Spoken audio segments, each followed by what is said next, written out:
mga biyahero, pag binabakal ka biyahero, nangangadaan na sa supply sa di syudad ta. So, udah babakalan, kinagkuman babakalan, mahal na. Yan po, mahal na. Pag umiyan po kamo sa Manila, isang na kilo kabaktin, pira na. Pira na. 400 pesos na.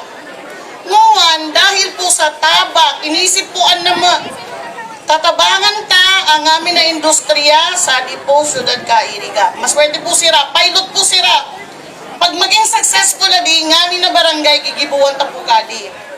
Libre po abiik. Agko po kita kontrata sa Apollo Feeds. Sira po bahala kan ang feeds. Sira bahala ka injection. Sira bahala ka ngamin.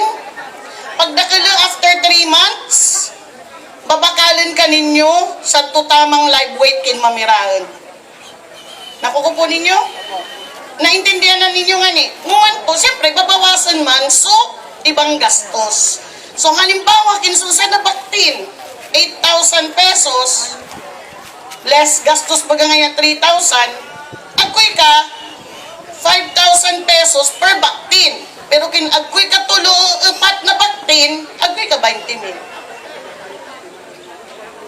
Ano po, maray na yan o baga? Yan, amo po ang gigibuon ta.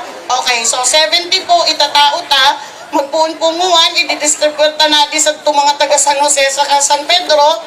Tapos, kuro aldo halos iiyanan ka mo ka technician, saka po ka veterinarian ta, i-check abaktin ninyo. Libre na po an.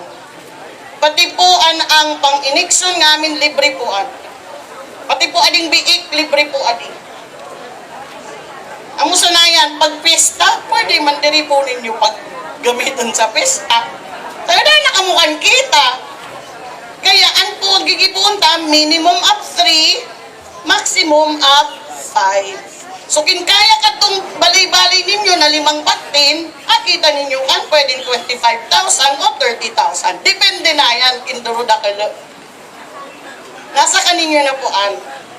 So bilang tabang ta sa industriya ka mga sa baktin po.